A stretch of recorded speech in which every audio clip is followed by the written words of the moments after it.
Hola, ¿cómo andan? Espero que bien.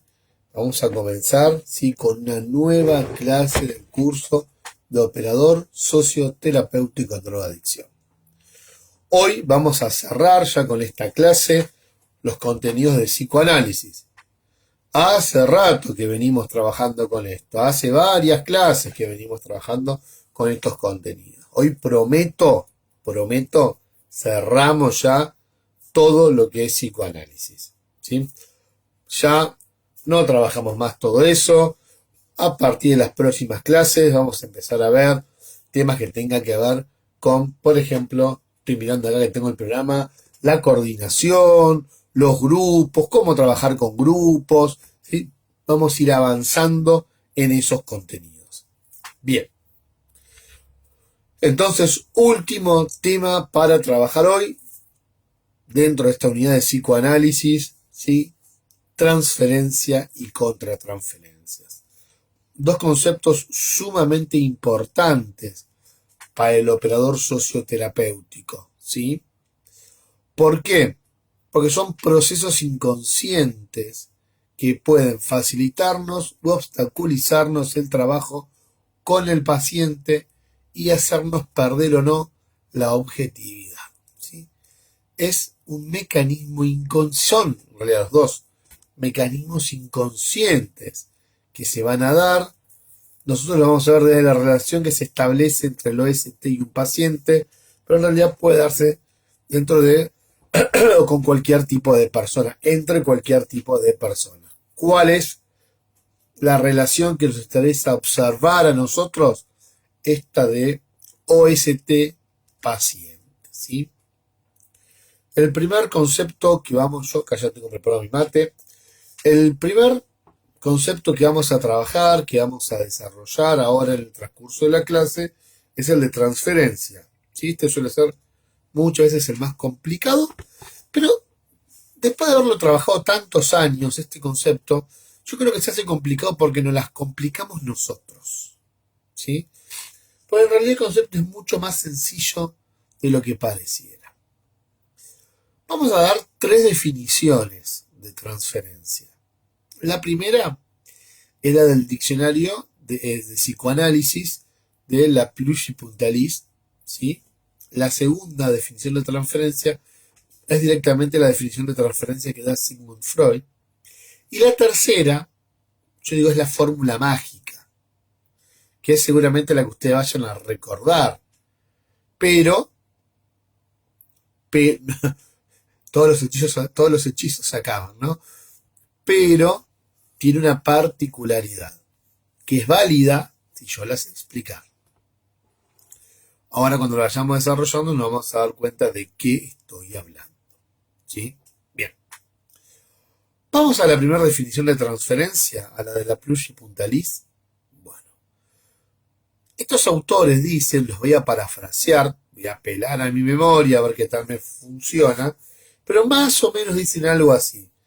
Dicen que la transferencia es el proceso en virtud del cual los deseos inconscientes se actualizan y repiten sobre ciertos objetos dentro de un determinado tipo de relación establecida con ellos, dentro de una relación analítica, ¿sí?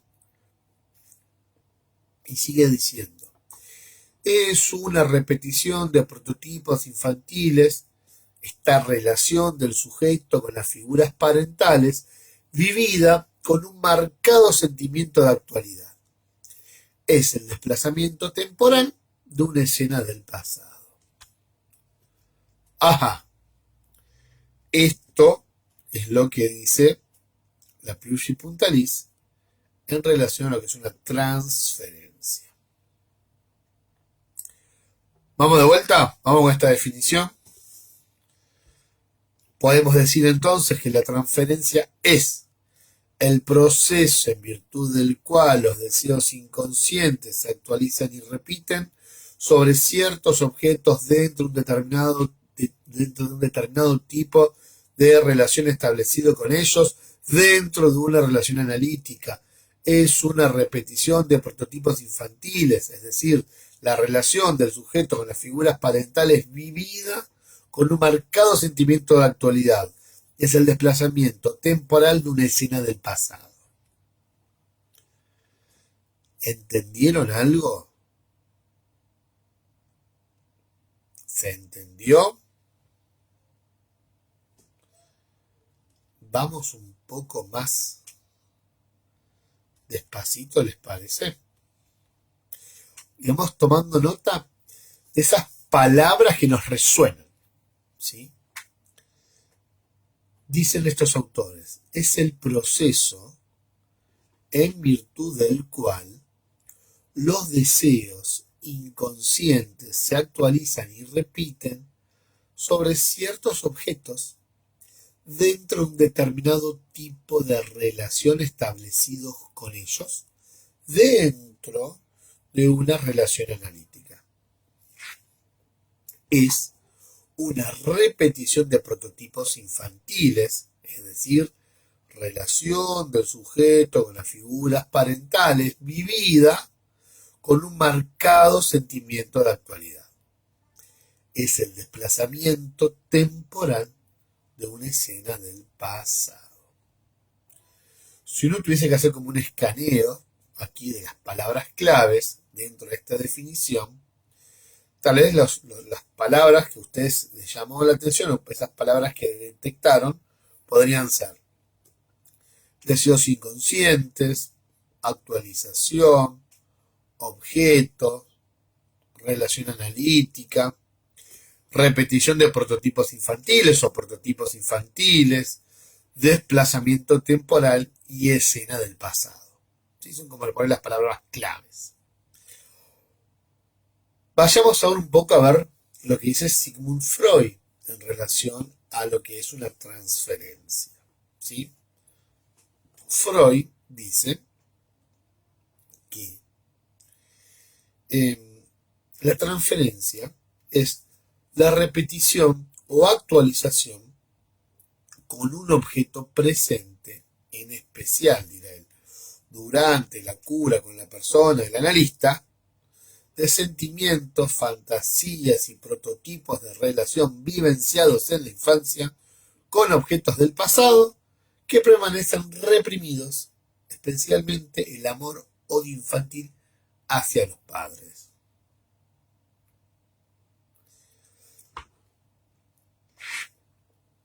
Hay palabras, ¿no?, que resuenan, que tienen que ver con lo otro.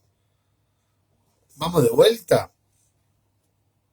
Tomen nota de estas palabras que escucharon antes, que escuchan a mano, que les hacen acordar. A ver, otras palabras, ¿sabes? Hay otras palabras que a ustedes les resuenen, ¿sí? Sigmund Freud dice entonces que la transferencia es la repetición o actualización con un objeto presente, en especial durante la cura con la persona del analista, de sentimientos, fantasías y prototipos de relación vivenciados en la infancia con objetos del pasado que permanecen reprimidos, especialmente el amor-odio infantil hacia los padres. ¿Sí? Bueno.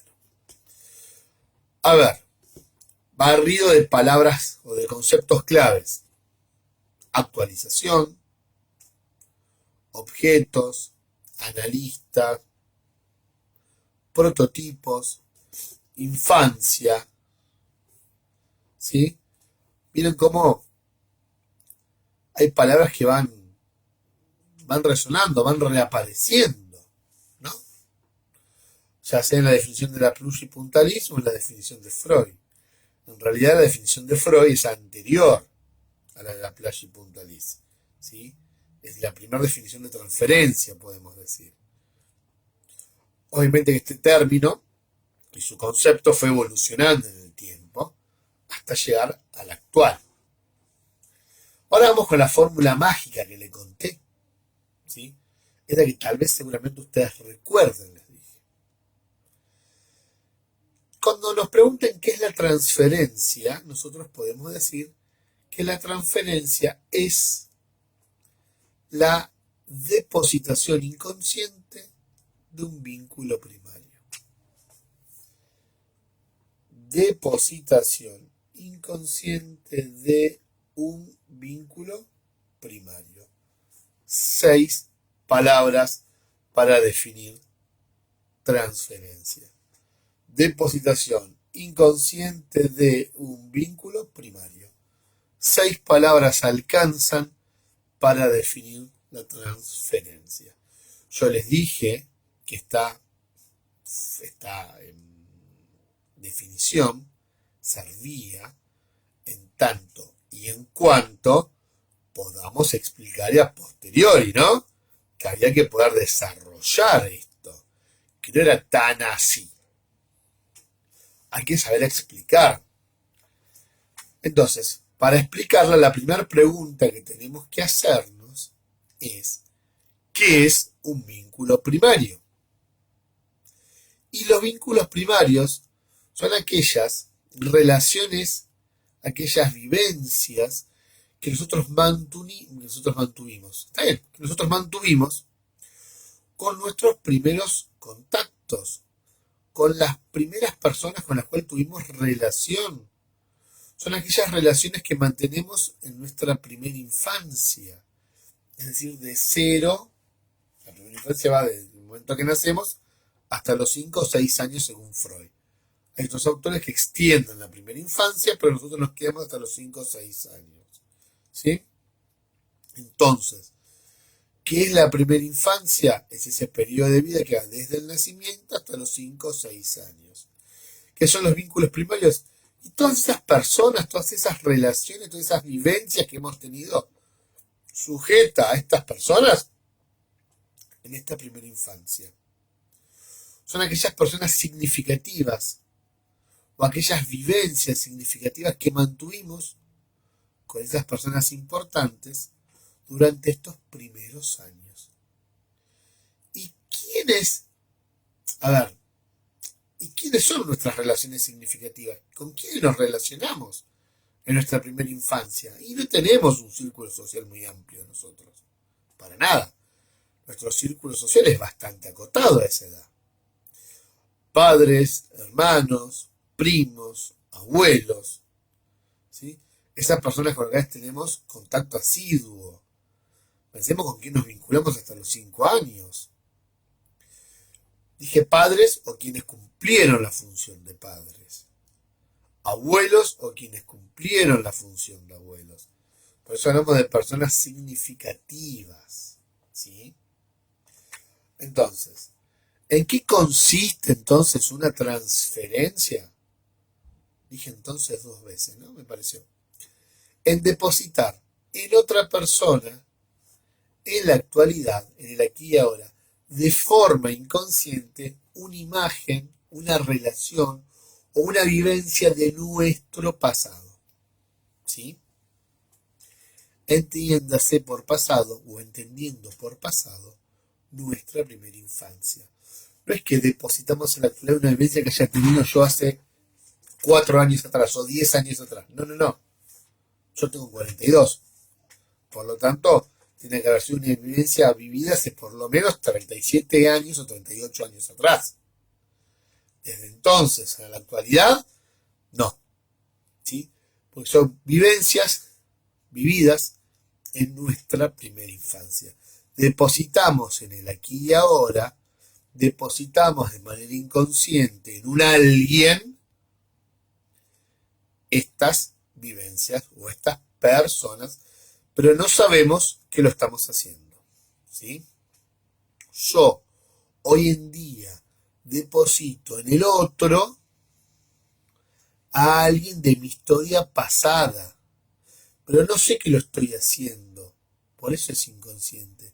Tiene que ver con esto de que alguien me puede caer bien o mal a simple vista. ¿Sí?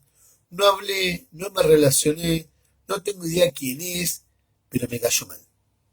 Uno dice, es cuestión de piel. ¿Sí? Bueno, podríamos decir que es ahí en ese momento cuando estamos transfiriendo entonces un vínculo negativo de mi pasado en esta persona. O todo lo contrario, me cae maravillosamente bien. Entonces estaré transfiriendo un vínculo positivo de mi primera infancia. ¿Sí? O bien o mal, el otro me cae de una forma y no hay motivo para que me caiga ni bien ni mal. Pero yo siento, particularmente en este caso con esa persona, esa atracción o ese rechazo. Y no estamos hablando de atracción sexual, ¿eh? No pasa por ese lado, ni cerquita siquiera tiene que ver. Me cae desmesuradamente bien y no lo conozco. O totalmente mal y no sé quién es. ¿Sí? Ya vamos a llegar a verlo en ejemplos. ¿Sí? Vamos a tratar después de esto, sí, todo obviamente, llevarlo un ejemplo, porque si no, no lo podemos bajar. Primero vamos a ver toda la parte, digamos, de teoría, ¿sí? Y después lo vamos a bajar entonces a un ejemplo concreto. ¿Estamos? Entonces estamos en esto, en el otro me queda bien o me queda mal y no sabía por qué. ¿Sí? Las transferencias, por lo tanto, pueden ser positivas o negativas. Entonces, ¿según qué? Y según la calidad del afecto que se me despierte. Según la calidad del afecto despertado, decimos nosotros. Las positivas se van a componer de sentimientos amistosos, de sentimientos tiernos, y van a surgir cuando el paciente sienta cierta gratificación por parte del OST, y esto puede ser beneficioso para el tratamiento. Es decir, el paciente se siente gratificado por parte del OST y el OST no está haciendo nada ni está teniendo ningún tipo de, chicos, trato particular con esta persona. Aquí el OST no tiene nada que ver. Lo que pasa aquí, ¿qué pasa? El paciente va a depositar en ese OST esta parte positiva. Entonces se siente gratificada. Las negativas, a diferencia de las anteriores, no depositamos sentimientos amistosos y tiernos, sino que se depositan sentimientos de agresividad y de desconfianza. Y surge justamente cuando el paciente revive en la figura del OST conflictos que vivió en su infancia. Y si el paciente revive en el OST esos conflictos que vivió en la infancia, claramente es un obstáculo en el tratamiento. Y si estas transferencias persisten, se terminan transformando en resistencias. Entonces nosotros, como OST, tenemos que estar atentos. Porque si de golpe el paciente nos trata desmesuradamente bien o desmesuradamente mal, y no hemos dado motivo nosotros para tal situación, pensar, ¿no estará haciendo una transferencia positiva o negativa? Si es positiva o negativa, tendríamos que trabajar desde la sospecha, para no perder la objetividad. Porque si de repente el paciente deposita algo negativo en nosotros nos enojamos, perdí la objetividad. En realidad no me lo está diciendo a mí el paciente, se está diciendo a ese vínculo primario con el cual vivió realmente esta situación conflictiva. O si me está tratando desmesuradamente bien, tampoco me lo está diciendo a mí. Se lo está diciendo a ese vínculo primario con el cual tuvo esa relación amistosa y tierna. No es conmigo, no me la tengo que creer, ni hacerme cargo de estas situaciones. ¿Sí? Cierro paréntesis. Volvemos. Habíamos dicho que si las negativas persistían, ¿sí?, corríamos el riesgo de que estas transferencias negativas se conviertan en resistencias. Y por resistencia vamos a entender a todas aquellas conductas, emociones, pensamientos, impulsos o fantasías que entorpecen el análisis y dificultan el proceso, impidiendo el cambio en uno. ¿Sí? Ambas transferencias, como les decía hoy, me van a hacer perder, esto quiero destacarlo, me van a hacer perder la objetividad. Es por eso que tengo que estar atento sobre esas conductas que el paciente tiene.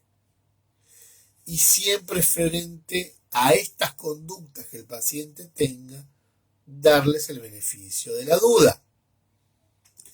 La habilidad del operador socioterapéutico va a radicar en detectar esas transferencias o en sospechar que existan esas transferencias, porque recuerden que nosotros no trabajamos desde el plano interpretativo, sino que trabajamos desde el vivencial. Entonces, frente a estas situaciones, uno va a sospechar que están existiendo, pero no tenemos certeza, tendremos que llevársela al psicólogo en todo caso. Entonces, nuestra habilidad como OST va a radicar en qué? En detectar estas supuestas transferencias, llevarlas al equipo para poder trabajarlas y con ellas justamente fortalecer la alianza terapéutica. ¿Sí? Obviamente la idea es, che, mira, me parece que el paciente está transfiriendo algo negativo, me parece que el paciente está transfiriendo algo positivo, ¿por qué no lo trabajamos? Fíjate, llevarlo al equipo, llevarlo al psicólogo, llevarlo a los otros operadores. Fíjense, esto es charlarlo en supervisión. A vos te hace lo mismo, no, mira, a mí no me trata de esta manera, a mí sí, ¿qué estará pasando? Esto de poder supervisar lo que pasa con los pacientes y obviamente siempre llevarlo al equipo, llevarlo en este caso al psicólogo, que es quien podría trabajar una transferencia, ¿no? Las transferencias positivas son, lamentablemente, las más difíciles de detectar. Sí, las más difíciles de detectar. ¿Por qué? Y básicamente porque el paciente siente un cariño particular hacia nosotros y nos los hace saber. ¿Y a quién no le gusta que nos digan cosas lindas o que nos traten bien? A todos, a todos. Entonces muchas veces no nos damos cuenta de esto, ¿sí? ¿Por qué? Porque nos tratan bien, porque nos dicen cosas lindas, entonces no nos damos cuenta. Ahora, ahora, cuando el paciente tiene actitudes hostiles hacia nosotros, ah, ahí sí resulta más fácil darnos cuenta, ¿sí? Que algo está pasando, porque a nadie nos gusta que nos traten mal. A nadie le gusta que le digan cosas que encima no hicimos, ni dimos motivo. Entonces, ¿por qué nos está tratando así? ¿Qué le pasa a este tipo para que me trate de esta manera? Qué falta de respeto, ¿eh? Chicos, son transferencias inconscientes, no se puede evitar. Si se pudieran evitar, no serían inconscientes, serían conscientes, ¿sí?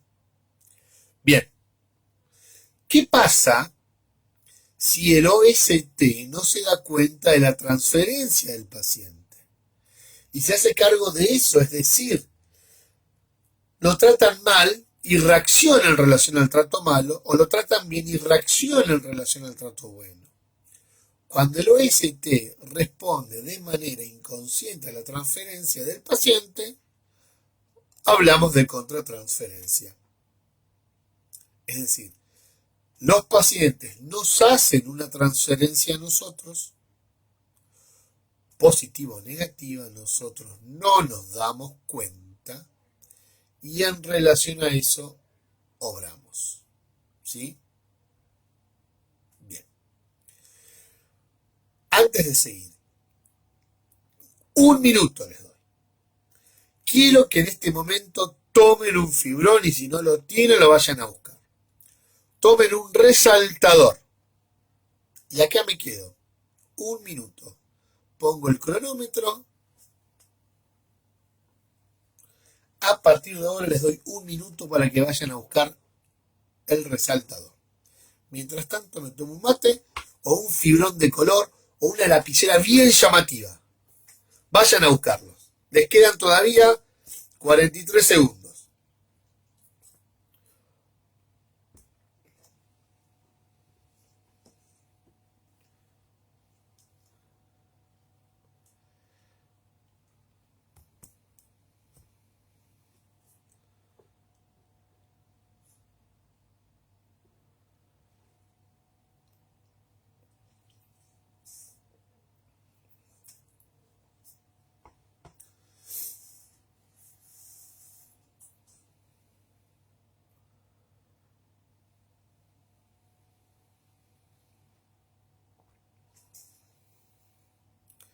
Muy bien, vamos llegando ya a su fin. Listo. Cerremos. Entonces, escriban bien grande inconsciente. ¿Sí?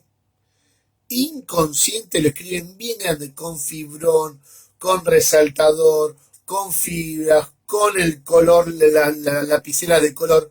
Inconsciente. Bien grande lo escriben.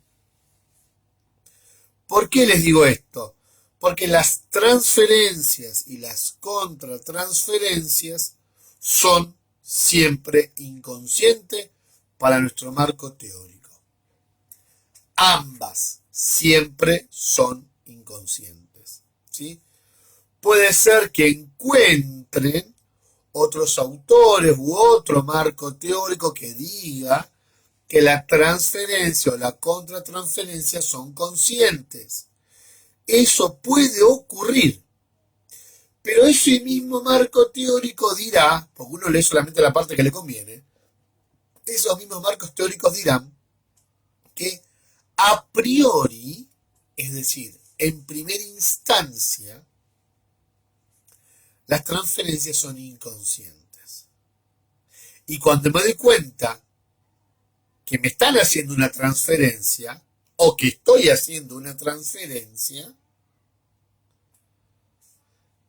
esas transferencias o contratransferencias, en todo caso, se convertirán en conscientes. ¿Sí? Pero nosotros siempre vamos a trabajar en este primer momento. En este momento que hablamos de transferencias a priori o de transferencias inconscientes. ¿Sí? Bueno, a ver, volvamos un poquito a la idea de lo que es la contratransferencia. Y como ya les dije, después vamos a dar algunos ejemplos para que quede claro. Habíamos dicho que cuando el OST responde de manera inconsciente a la transferencia del paciente, se da entonces la contratransferencia. Por lo tanto, cuando hablamos de contratransferencia, vamos a decir que es la respuesta inconsciente del operador socioterapéutico o del analista o de un acompañante terapéutico o en realidad de cualquier persona a la transferencia de alguien, que en nuestro caso de análisis será el paciente. ¿Sí? Aclaro esto, porque no se da solamente la transferencia o la contratransferencia en una relación analítica, se da continuamente todo el tiempo con cualquier persona. ¿Sí? Particularmente la que nosotros queremos ver es la que se da entre el paciente y el OST y el paciente. Por eso dije que, por lo tanto, cuando hablamos de contratransferencia, decimos que es la respuesta inconsciente del operador socioterapéutico o del analista a la transferencia que el paciente haga.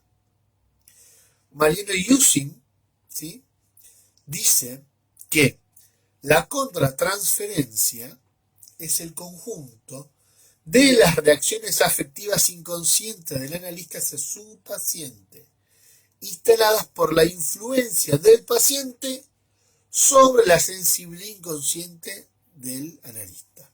Es decir, para que haya una contratransferencia, a priori tiene que haber una transferencia.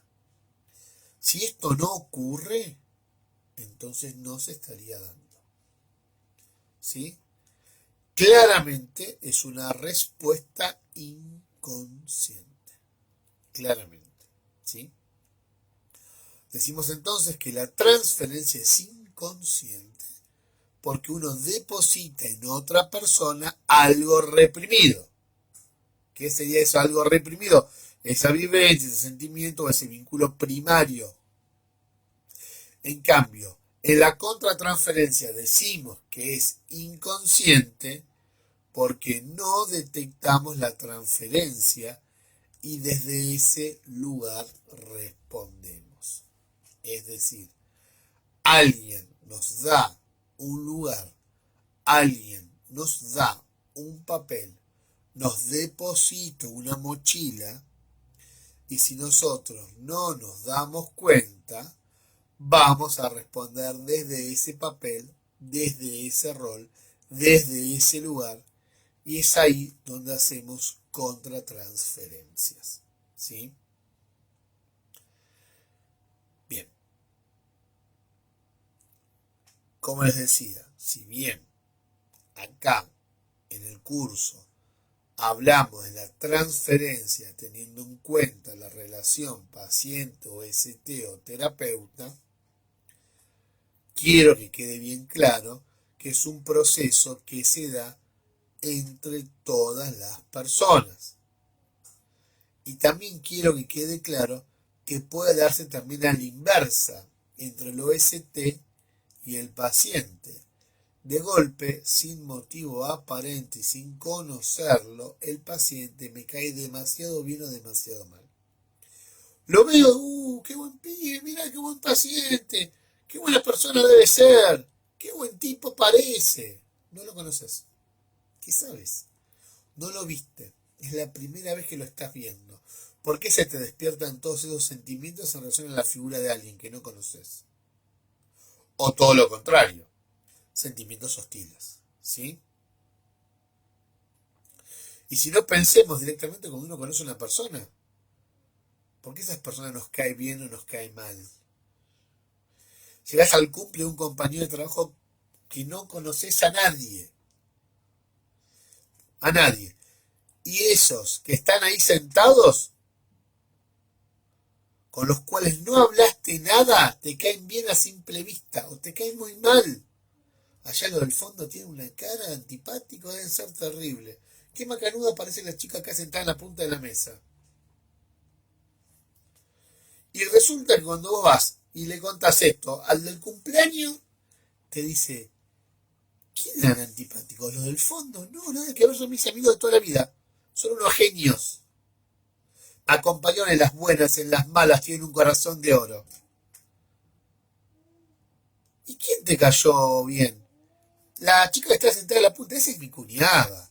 Esa es la que ya te conté de todo lo malo que le hizo a mi hermano. Que no está bien, que es mala, que es vengativa. Qué cosa, ¿no? Ahora cuando uno le empieza a poner nombre a las personas, yo ya me acuerdo. Esos son fulano y mengano. Sí, vos me contaste que son macanudos y que esta es... A la simple vista, fíjense cómo nos cayeron totalmente distintos. ¿Sí? Y estaríamos transfiriendo seguramente algo.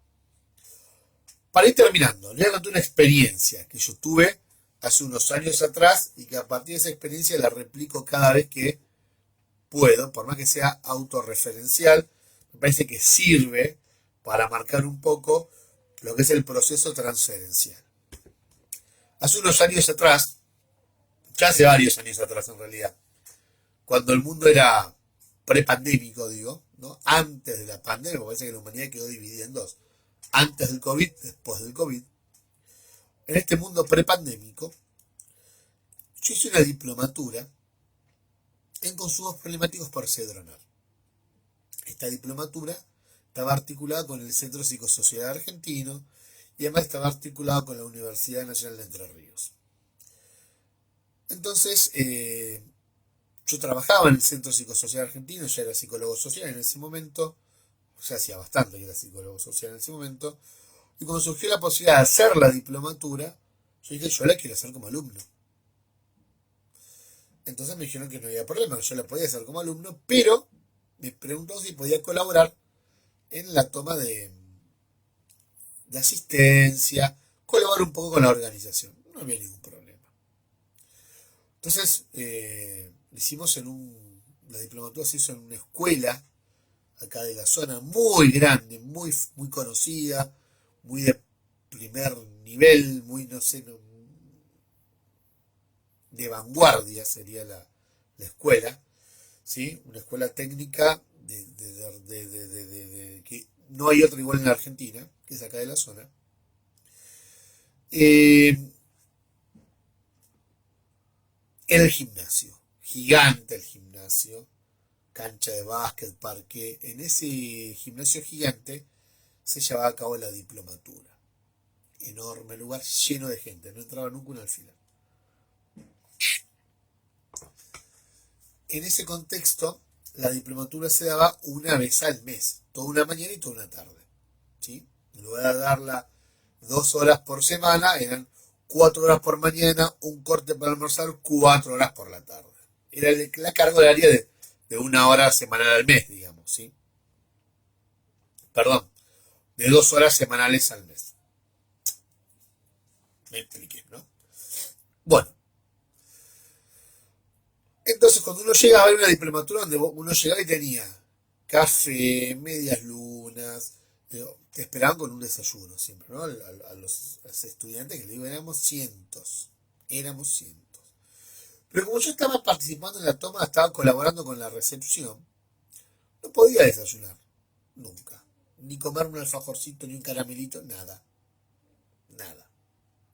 ¿Por qué? Porque estaba trabajando. Lo bueno que tenía mesa, ¿no? Yo después podía seguir la clase desde una mesa. Es decir, la mayoría de los alumnos estaban sentados en sillas blancas y tomaban apuntes sobre la silla. Yo, como estaba en la mesa de recepción, tenía la mesa donde podía tomar apuntes. Estaba puesta de tal forma la mesa contra una pared, justo en un ángulo de la puerta, donde casi no había espacio para movernos. Estaba la mesa, el espacio para nuestras sillas, y no podíamos ni siquiera hacer porque estábamos como atascados con una columna de este lado, encajonados. Es más, cuando queríamos salir, teníamos que salir por debajo de la mesa como los nenes, cuando se desplazan por debajo de las mesas, así, para ir al baño. Bueno, ya habían pasado varias clases, o sea, varios meses de la diplomatura, y un día estaban desarrollando una diplomatura, una clase donde había un psicólogo a la mañana y una abogada por la tarde. Resulta que el sistema era, el docente de la mañana daba la clase, el docente de la tarde asistía al docente de la mañana, ¿no? Siempre estaba la pareja pedagógica.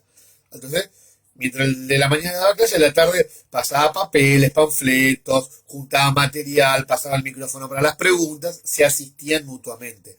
Y a la tarde lo mismo, el docente de la tarde daba la clase y el de la mañana hacía de asistente. En este contexto, la abogada que estaba presente, estaba asistiendo al psicólogo durante la mañana, cada vez que pasaba ella daba toda la vuelta hacia alrededor del gimnasio, daba toda la vuelta alrededor del gimnasio. Cada vez que pasaba por la mesa donde estábamos nosotros, nos dejaba un caramelo, que estaba en la mesa, ¿no? Pasaba por la mesa el desayuno, agarraba 4 o 5 caramelos y nos dejaba un caramelo a cada uno. Y nos decían, tomen chicos, coman, porque ustedes no se pueden mover. La única persona que había tenido ese detalle en los meses y meses de diplomatura. Que se había dado cuenta que no nos podíamos mover nosotros. Al rato, volvía con un alfajorcito de maicena. Tomen chicos, coman un alfajorcito que ustedes no pueden salir a comer nada. Hubo un alfajorcito a cada uno de los que estábamos en la mesa. Éramos 4 o 5. Un cafecito, porque no nos podíamos mudar. Una vuelta nos calentó el agua y nos trajo agua. Nos llevó los termos y en la vuelta nos trajo agua caliente. Muchas atenciones positivas para con nosotros. Muchísimas. Llegó un momento que yo me empecé a dar cuenta que cada vez que la veía me empezaba a molestar su presencia. De la nada. De la nada empezó a molestar. Ya había pasado como 6 veces por la mesa en el transcurso de la mañana. Yo ya a esa altura había decidido irme. Me estaba cayendo tan mal esta señora que yo había resuelto no quedarme en su clase por la tarde. Yo había resuelto, ya a las 10 de la mañana tenía resuelto ir al break, almorzar, ingresar, tomar lista, entregar certificados, agarrar carpeta, entregar e irme, no quedarme en la clase. Porque si ya me caía mal, con simplemente verla, no iba a estar 4 horas escuchándola para me agarrar un ataque.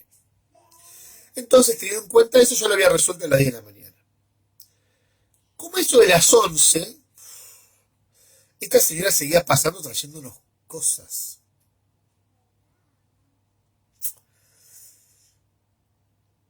En un momento nos deja, no me acuerdo qué, sinceramente, y se va. Y cuando se empieza ahí, que le veo la espalda, ya me empieza a generar mucho, mucho, mucho malestar la idea de saber que iba a volver, chicos. No me molestaba tanto como que hubiese estado, sino que yo la estaba viendo que se iba y sabía que volvía. Ya eso me había empezado a molestar a mí de sobremanera. Cuando me está pasando esto, la codeo a mi compañera y le digo, fulana, una colega era, y escuchen No, no se los voy a decir tal cual. No puedo. Si se lo digo tal cual, voy preso. Le digo a mi compañera, esta rubia, voy a inventar una palabra, porque no fue lo que yo le dije en ese momento. Esta rubia papagayo, ¿te cae tan mal a vos como a mí? Y en ese momento mi compañera me mira y me dice, Juan, eso es tuyo, trabajate, trabajalo. Fue una puñalada en el corazón que me dio mi compañera. Yo estaba esperando que me dijera, sí, es una papagayo. No, no fue así. Ahí me di cuenta que realmente el tema era mío. ¿Por qué me iba a caer tan mal si no la conocía? ¿Por qué me caía tan mal si además había tenido gestos positivos conmigo? Que alfajorcito, que caramelcito, que café, que termo, que esto, que galletitas. ¿Por qué me caía tan mal? Ahí me di cuenta. Estoy haciendo una transferencia negativa. Y acá diría el otro marco teórico. Entonces se hizo consciente. Todo el primer momento fue inconsciente. Y a partir de ese momento se hizo consciente la transferencia. ¿No? Entonces, ¿qué hice? Llegó la hora del mediodía. Yo ya había resuelto irme, ¿se acuerdan? Bueno, no me fui, me quedé a escuchar la clase. Me seguía cayendo mal, pero ya sabía que era un tema mío, no era ella, era un problema mío. Me quedé, escuché la clase. Magistral la clase que dio sobre ley de salud mental. Es más, tomé tantos apuntes que hoy en día los contenidos de esos apuntes los sigo utilizando en mis clases que doy sobre ley de salud mental. A ese punto, chicos, a ese punto. Así que bueno. Bueno, chicos, ejemplo de transferencia. ¿Sí? ¿Cuál sería una contratransferencia? Y si yo le hubiese dicho algo a esta señora y la señora me hubiese contestado de mala forma, porque yo obviamente no le hubiese dicho nada lindo, esa respuesta hubiese sido contratransferencial en todo caso. Entonces yo le hubiese dicho, escúcheme, me tiene podrido usted y sus caramelitos, y ella me hubiese dicho, pero qué desagradecido que sos, y se hubiese ofendido, eso hubiese sido contratransferencia. ¿Sí? Chicos, hasta acá entonces la clase de hoy. ¿Sí? Cualquier duda, cualquier consulta, cualquier comentario, recuerden en este video. Nos estamos viendo.